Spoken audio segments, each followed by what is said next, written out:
कहानी की शुरुआत होती है धरती के अंदर छिपी एक रहस्यमयी दुनिया से, जिसे हॉलो अर्थ कहा जाता है। ये एक ऐसी जगह है जहां हर तरफ खतरा मंडराता रहता है और हर जीव को जिंदा रहने के लिए लगातार संघर्ष करना पड़ता है। इसी खतरनाक दुनिया में कुछ भूखे और बेहद खतरनाक भेड़िए एक विशालकाय बंदर का पीछा कर रहे होते हैं, जिसे हम किंग कॉन्ग के नाम से जानते हैं। उन भेड़ियों की आंखों में साफ नजर आता है कि वे कई समय से भूखे हैं और किसी भी हाल में अपने शिकार को छोड़ना नहीं चाहते। कॉन्ग हालात को समझते हुए तेजी से भागता है और अचानक एक लंबी छलांग लगाकर किसी तरह उनके हमले से बच निकलता है। कुछ पल के लिए ऐसा लगता है कि वह खतरे से बाहर आ गया है, लेकिन असली खतरा अभी खत्म नहीं हुआ था, क्योंकि भेड़ियों का वह झुंड अब भी उसका पीछा कर रहा था। वे लगातार उसे घेरने की कोशिश करते रहे। आखिरकार जब उसके सामने एक गहरी खाई आ गई और भागने का कोई रास्ता नहीं बचा, तब वह मजबूर होकर पलटा और लड़ने के लिए तैयार हो गया। लेकिन उन्हें बिल्कुल अंदाजा नहीं था कि किंग कॉन्ग पहले से ही जाल बिछाकर बैठा है। जैसे ही एक भेड़िया उस पर झपटा,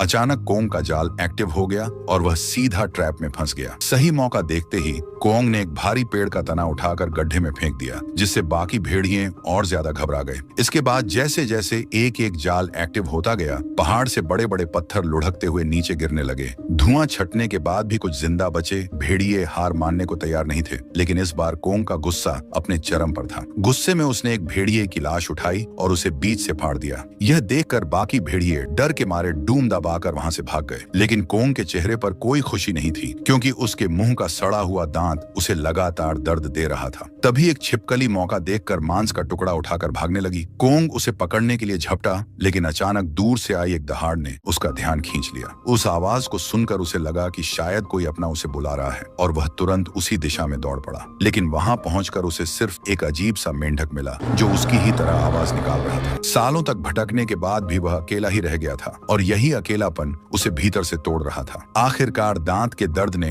उसे इंसानों से मदद मांगने पर मजबूर कर दिया। इंसानी दुनिया में पहुंचते ही कॉन्ग एक पहाड़ी पर गिर पड़ा और मदद का इंतजार करने लगा। तभी कुछ वैज्ञानिकों की नजर उस पर पड़ी। उसे काबू में करने के लिए भारी मात्रा में एनेस्थीसिया दे दिया, जिससे वह बेहोश हो गया। इसके बाद शहर के सबसे मशहूर डेंटिस्ट को बुलाया गया, जिसने बिना समय गंवाए उसके सड़े हुए दांत को निकालने की तैयारी शुरू कर दी। और जैसे ही सब कुछ तैयार हुआ, एक जोरदार झटके के साथ उसका विशाल दांत बाहर निकाल लिया गया। जब कॉन्ग को होश आया तो उसने पाया कि उसका पुराना दांत अब एक मजबूत टाइटेनियम के दांत में बदल दिया गया है। इस नए दांत के साथ उसे अपने अंदर एक नई ताकत महसूस हुई। लेकिन तभी लैब में अचानक उसकी दुनिया से एक इमरजेंसी सिग्नल आया, जिसने सभी को चौंका दिया। सच्चाई जानने के लिए वैज्ञानिकों ने तुरंत एक रेस्क्यू मिशन तैयार किया और कॉन्ग के साथ उस पोर्टल में कूद पड़े, जो सीधे उसकी दुनिया में जाता था। जैसे ही वे अंदर पहुंचे, उनका स्पेसक्राफ्ट तेजी से नीचे खींचने लगा और कुछ ही पलों में वे फिर से उस रहस्यमयी दुनिया में पहुंच गए। वहां पहुंचते ही कॉन्ग ने देखा कि उसका खाना चोरी हो चुका है और वह तुरंत अपनी कुल्हाड़ी उठाकर चट्टान के ऊपर जा पहुंचा। वहीं उसे एक गहरी दरार से निकलती नीली रोशनी दिखाई दी। सच जानने के लिए उसने बिना सोचे समझे उस गहराई में छलांग लगा दी। अंधेरे में पहुंचते ही उसकी कुल्हाड़ी खुद ही चमकने लगी और चारों ओर फैले अजीब चमकदार पत्थर उस रोशनी पर रिएक्ट करने लगे। तभी अचानक एक भयानक दहाड़ गूंजी और वह उस आवाज का पीछा करते हुए एक झरने के पार पहुंच गया। धीरे धीरे आगे बढ़ते हुए उसे एक अजीब बदबू महसूस हुई। अचानक उसके सामने एक विशाल और डरावना साया उभरा, जिसे देखकर वह तुरंत लड़ने के लिए तैयार हो गया। लेकिन जैसे जैसे वह साया करीब आया, वह कोई राक्षस नहीं बल्कि एक छोटा सा पीले बालों वाला मासूम बंदर था। हजारों सालों में पहली बार अपने जैसा कोई देखकर कॉन्ग झुक गया और उसने दोस्ती का हाथ बढ़ाया। लेकिन अचानक उस छोटे बंदर ने उसे काट लिया। कॉन्ग उसे इतनी आसानी से जाने नहीं देना चाहता था, इसलिए वह उसके पीछे दौड़ पड़ा। तभी अचानक उसके पीछे एक विशाल गंजा गोरिल्ला आ खड़ा हुआ। इससे पहले कि वह कुछ समझ पाता, दो और लंबे हाथों वाले गोरिल्ला पीछे से आकर उसे जमीन पर गिरा देते हैं। अब यह साफ था कि वे लड़ाई के इरादे से आए हैं और कॉन्ग ने भी जवाब देने का फैसला कर लिया। उसने एक पत्थर उठाकर सीधे गोरिल्ला पर दे मारा और कुछ ही पलों में सबको पछाड़ना शुरू कर दिया। आखिर में जब वह अपनी कुल्हाड़ी उठाने जा रहा था,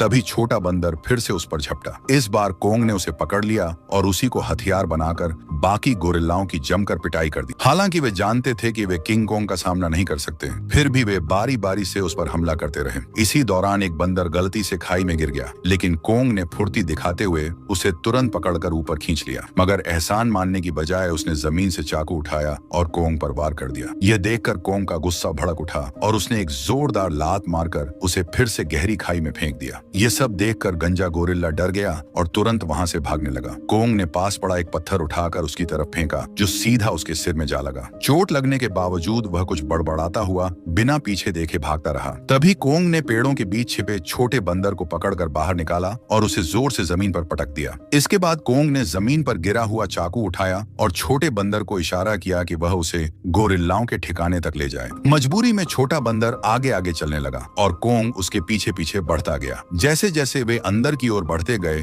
वैसे वैसे उन्हें कई खतरनाक जीव दिखाई देने लगे और यह साफ था कि इस शांत दिखने वाली जगह में हर कदम पर खतरा छिपा हुआ है। बचने के लिए छोटा बंदर चालाकी से उसे उस इलाके में ले गया जहां एक विशाल ड्रैगन रहता था, लेकिन कोंग के सामने उसकी यह चाल ज्यादा देर टिक नहीं पाई। अचानक ड्रैगन सामने आ खड़ा हुआ, मगर कोंग ने बिना डरे कुछ ही मिनटों में उसे खत्म कर दिया और आराम से बैठकर उसे खाने लगा। यह देखकर छोटा बंदर उसके पास आना चाहता था, लेकिन डर के कारण हिम्मत नहीं जुटा पा रहा था। कोंग ने उसकी हालत समझते हुए खुद ही मांस का टुकड़ा तोड़कर उसकी तरफ बढ़ाया, लेकिन वह फिर भी भरोसा नहीं कर पाया। यह देखकर कोंग गुस्से में मांस जमीन पर फेंक देता है, जैसे कह रहा हो, खाना है तो खा वरना जाओ। भूख से बेहाल छोटा बंदर आखिरकार मांस खाने लगा और धीरे धीरे उसका डर कम होने लगा। उसे एहसास हुआ कि कोंग उतना भी बुरा नहीं है जितना वह सोच रहा था। कुछ ही देर में वह हिम्मत जुटाकर कोंग के पास आकर बैठ गया। यह दृश्य बिल्कुल ऐसा लग रहा था जैसे कोई पिता अपने बच्चे के साथ समय बिता रहा हो, लेकिन उन्हें जरा भी अंदाजा नहीं था कि जैसे जैसे वे आगे बढ़ रहे हैं खतरा भी तेजी से उनकी ओर बढ़ रहा है। गहराई में पहुंचने पर कोंग ने अपने जैसे और जीवों को देखा, लेकिन उनकी हालत देखकर उसका दिल टूट गया। वे सभी गुलामी जैसी जिंदगी जी रहे थे और दिन रात मजदूरी करने को मजबूर थे। इसी दौरान एक बूढ़े बंदर से गलती से पत्थर गिर गया, जिस पर गुस्से में एक गोरिल्ला ने उसे बुरी तरह पीटना शुरू कर दिया। ये देखकर कोंग खुद को रोक नहीं पाया, उस बूढ़े बंदर को उठा लिया। तभी वहां मौजूद पहरेदार गुस्से में कोंग की तरफ दौड़ा और उसे चेतावनी देने लगा, लेकिन कोंग के इस साहस ने बाकी बंदरों के अंदर भी उम्मीद जगा दी। उसी वक्त भागा हुआ गंजा गोरिल्ला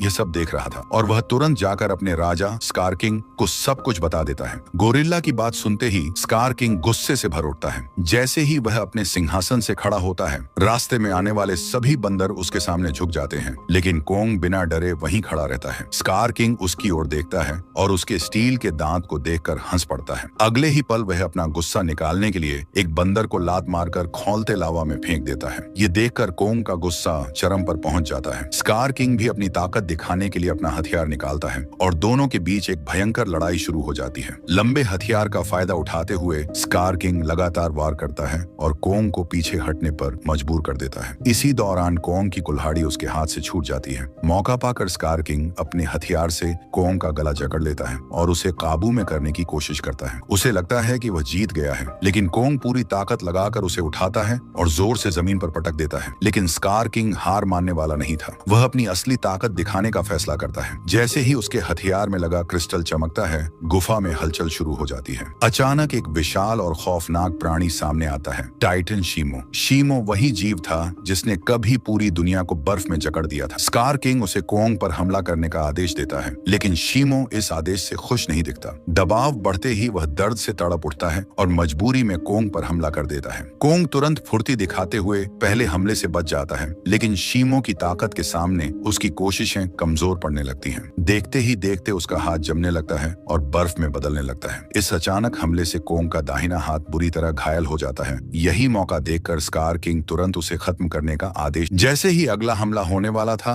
तभी पीछे से छोटे बंदर ने सुरंग की ओर इशारा किया और कोंग को तुरंत भागने के लिए कहा। उसी पल शीमो ने मजबूरी में फिर से हमला कर दिया। ये देखकर कोंग तुरंत मुड़ा और तेजी से सुरंग के अंदर घुस गया, लेकिन उसके पीछे सैकड़ों खतरनाक बंदर लगे हुए थे। अच्छी बात यह थी कि सालों से इस इलाके में रहने के कारण कोंग ने कई जगह जाल बिछा रखे थे, लेकिन दुश्मनों की संख्या इतनी ज्यादा थी कि घायल कोंग को उन्होंने जल्दी ही एक बंद रास्ते में घेर लिया। अब उसके पास सिर्फ एक आखिरी जाल बचा था जिस पर उसे भरोसा था, लेकिन जो बंदर रास्ते भर जाल में फंसते आए थे इस बार सतर्क हो चुके थे। उन्होंने जमीन पर पड़ी बेल को देख लिया। जब कोंग को समझ आया कि उसका प्लान फेल हो चुका है, ठीक उसी समय अचानक पहाड़ी के ऊपर लगा जाल एक्टिव हो गया और सैकड़ों टन भारी पत्थर उन पर गिर पड़े। देखते ही देखते वहां मौजूद सारे बंदर उन पत्थरों के नीचे दब गए। तभी कोंग ने देखा कि जाल को एक्टिव करने वाला कोई और नहीं बल्कि वही छोटा बंदर था। अब कोंग बुरी तरह घायल हो चुका था और लड़ने की हालत में नहीं था, इसलिए वह छोटे बंदर के सहारे इंसानों के पास लौटने लगा, लेकिन उसे अंदाजा नहीं था कि अभी भी एक बंदर जिंदा बच गया है। उधर कोंग के साथ आए वैज्ञानिकों ने देखा कि उनका बेस पूरी तरह तबाह हो चुका है। तभी उनकी नजर एक चट्टान पर बने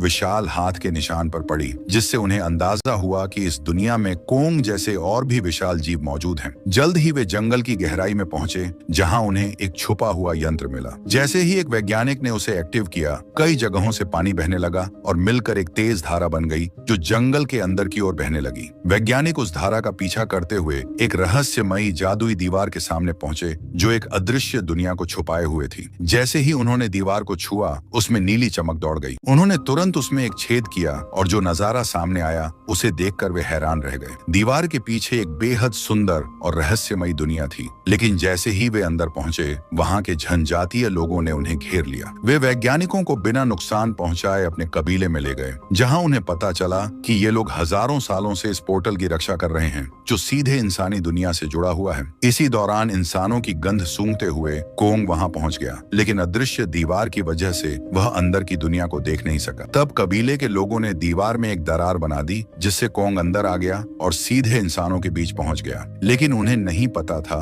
कि यह सब एक बचा हुआ बंदर देख रहा है। जैसे ही कोंग अंदर पहुंचा, वह कमजोरी के कारण जमीन पर गिर पड़ा। वैज्ञानिकों ने देखा कि उसका हाथ बुरी तरह घायल है और तुरंत फैसला किया कि उसे बदलना पड़ेगा। तभी उन्हें एक मैकेनिकल आर्म का ख्याल आया, जो पहले से तैयार किया गया था। यह आर्म तबाह हुए बेस के नीचे सुरक्षित था। जल्द ही उसे निकालकर कोंग के शरीर से जोड़ा गया और वह मशीन खुद ही उसके घायल हिस्से से जुड़ने लगी। जैसे ही उस आर्म के अंदर की खास दवा उसके शरीर में पहुंची, कोंग को नई ताकत महसूस होने लगी। उसके चेहरे की चमक साफ बता रही थी कि वह इस नए हथियार से संतुष्ट है। लेकिन तभी छोटा बंदर भागता हुआ वहां आया और उसने बताया कि स्कार किंग पोर्टल का पता लगा चुका है और शीमो के साथ मिलकर हमला करने वाला है। यह सुनकर साफ था कि अकेला कोंग उनका सामना नहीं कर सकता। अब उसके पास सिर्फ एक रास्ता बचा था, इंसानी दुनिया में जाकर गॉडजिला को जगाना। जैसे ही वह पोर्टल से बाहर निकला, उसकी आहट से गॉडजिला जाग गया और तुरंत उसकी ओर बढ़ने लगा। गॉडजिला को लगा कि कोंग उसे चुनौती देने आया है, इसलिए उसने बिना देर किए उस पर हमला कर दिया। कोंग ने उसे समझाने की कोशिश की, लेकिन गॉडजिला अब किसी की सुनने वाला नहीं था। उसने जोरदार टक्कर मारकर कोंग को दूर फेंक दिया। जब बातों से कुछ नहीं बना, तो कोंग ने भी जोरदार पलटवार शुरू कर दिया। गॉडजिला अपने सबसे ताकतवर रूप में था, लेकिन मैकेनिकल आर्म के साथ अब कोंग भी किसी से कम नहीं रहा। फिर भी जब कोंग को एहसास हुआ कि वह सीधे मुकाबले में गॉडजिला को हरा नहीं पाएगा, तो उसने तुरंत उसे पकड़कर जबरदस्ती पोर्टल की ओर खींचना शुरू कर दिया। उधर कबीले के लोगों ने स्कार किंग को रोकने के लिए एक खास लाल तरल पानी में मिला दिया। जैसे ही वह लिक्विड पानी में घुला, एक जादुई बदलाव शुरू हो गया। एक सिस्टम एक्टिव हुआ, जिसने दो विशाल पिरामिड को आपस में जोड़ना शुरू कर दिया। जैसे ही ये पिरामिड जुड़ते, ग्रेविटी कुछ समय के लिए खत्म हो जाती, जिससे हर चीज हवा में तैरने लगती और स्कार किंग के लिए पोर्टल तक पहुंचना लगभग नामुमकिन हो जाता। लेकिन पिरामिड पूरी तरह जुड़ पाते उससे पहले ही स्कार किंग वहां पहुंच गया। उसने तुरंत उस सिस्टम को पहचान लिया और शीमो को आदेश दिया कि वह बर्फ से पिरामिड के बीच का रास्ता बंद कर दे। तभी अचानक पोर्टल से तेज रोशनी निकली और जमीन पर आ गिरी, और अगले ही पल गॉडजिला और कोंग मलबे को चीरते हुए बाहर निकल आए। जैसे ही गॉडजिला की नजर शीमो और स्कार किंग पर पड़ी, उसे सब समझ आ गया कि कोंग उसे यहाँ क्यों लाया है। बिना एक पल गंवाए वह कोंग के साथ मिलकर उन पर टूट पड़ा। उधर स्कार किंग भी शीमो के साथ उनकी ओर बढ़ा और देखते ही देखते चारों के बीच भयंकर लड़ाई शुरू हो गई। लड़ाई के बीच ही पिरामिड आपस में टकरा गए और उनकी टक्कर से पूरी जगह की ग्रेविटी खत्म हो गई। हर कोई हवा में तैरने लगा, लेकिन इसके बावजूद गॉडजिला तेजी से शीमो की ओर बढ़ता रहा। वहीं स्कार किंग ने मौका देखकर कोंग की कुल्हाड़ी उठाई और उसी पर हमला कर दिया, लेकिन कोंग ने अपने मैकेनिकल आर्म से हर वार को रोक दिया। धीरे धीरे हालात बदलने लगे और कोंग स्कार किंग पर भारी पड़ने लगा, लेकिन दुश्मन ज्यादा होने के कारण उस पर पीछे से हमले होने लगे। ये देखकर छोटा बंदर भी पत्थर उठाकर उसकी मदद लगा। तभी मौका पाकर शीमो ने गॉडजिला पर हमला किया और कुछ ही पलों में उसे बर्फ में जमा दिया, लेकिन गॉडजिला ने एक ही झटके में बर्फ तोड़ दी। उसी समय एंटी ग्रेविटी खत्म हो गई। मौका पाकर स्कार किंग कोंग की पकड़ से निकलकर सीधे पोर्टल में कूद गया। उसे रोकने के लिए गॉडजिला और कोंग भी उसके पीछे कूद पड़े, लेकिन इस अफरा तफरी में कोंग अपनी कुल्हाड़ी वहीं छोड़ गया। दूसरी तरफ इंसानों को अंदाजा भी नहीं था कि कितना बड़ा खतरा आने वाला है। अचानक समुद्र की लहरें जमकर बर्फ के पहाड़ों में बदलने लगी और अगले ही पल स्कार किंग शीमो के साथ धरती पर पहुंच गया। खुली दुनिया को देखकर उसने जोरदार दहाड़ लगाई और दुनिया पर राज करने का सपना देखने लगा। उसने शीमो को आदेश दिया कि वह आसमान को जमा दे। शीमो ऐसा नहीं करना चाहता था, लेकिन मजबूरी में उसने हर तरफ बर्फ बरसानी शुरू कर दी। देखते ही देखते इमारतें जमकर टूटने लगी। तभी कोंग वहां पहुंचा और एक जोरदार मुक्का मारकर स्कार किंग का विशाल दांत तोड़कर जमीन पर गिरा दिया। गुस्से में स्कार किंग ने पलटवार किया, लेकिन उसी समय गॉडजिला भी वहां पहुंच गया और उसने शीमो को रोक लिया। अब बिना शीमो के स्कार किंग ज्यादा देर टिक नहीं सकता था। उसने एक विशाल इमारत उठाकर कोंग पर फेंकी, लेकिन उससे कोंग को ज्यादा नुकसान नहीं हुआ। तभी अचानक शीमो पीछे से आकर कोंग के मैकेनिकल आर्म को जमाने लगा। ये देखकर स्कार किंग को लगा कि अब जीत उसकी है, लेकिन उसने पीछे खड़े गुस्से से भरे गॉडजिला को नजरअंदाज कर दिया। गॉडजिला ने अपनी पूरी ताकत जगाई और उसका शरीर बैंगनी रोशनी से चमक उठा। अगले ही पल उसने स्कार किंग पर हमला कर दिया। स्कार किंग ने बचने की कोशिश की, लेकिन गॉडजिला ने उसे पकड़ लिया और उसके हथियार को तोड़ दिया, जिससे शीमो को कंट्रोल करने वाला क्रिस्टल नीचे गिर पड़ा। उसी समय छोटे बंदर ने कोंग की कुल्हाड़ी उठाई और सही मौका देखकर उस क्रिस्टल पर वार कर दिया। एक ही झटके में क्रिस्टल चकनाचूर हो गया और शीमो पूरी तरह आजाद हो गया। गुस्से में स्कार किंग छोटे बंदर पर हमला करने ही वाला था, लेकिन कोंग बीच में आ गया और उसने कुछ ही वार में स्कार किंग को गिरा दिया। अब बिना क्रिस्टल के स्कार किंग कमजोर पड़ चुका था। आजाद हुआ शीमो गॉडजिला की ओर देखने लगा, मानो किसी इशारे का इंतजार कर रहा हो, और फिर उसने वही किया जो वह हमेशा से करना चाहता था। एक ही पल में उसने स्कार किंग को बर्फ की मूर्ति में बदल दिया। अगले ही पल कोंग ने उसे उठाकर पूरी ताकत से जमीन पर पटक दिया और उसका अंत कर दिया। अब लड़ाई खत्म हो चुकी थी, लेकिन दुनिया को फिर से ठीक करना बाकी था। तभी गॉडजिला ने आसमान की ओर देखकर जबरदस्त ऊर्जा छोड़ी, जिससे काले बादल हट गए और सूरज की रोशनी धीरे धीरे वापस लौट आई। इसके बाद गॉडजिला अपने इलाके में लौट गया और गहरी नींद में सो गया। वहीं कोंग अपने नए साथी के साथ वापस धरती के भीतर लौट गया, जहां उसने अपने कबीले के साथ मिलकर एक नई शुरुआत की। और इसी के साथ ये शानदार कहानी यहीं खत्म होती है।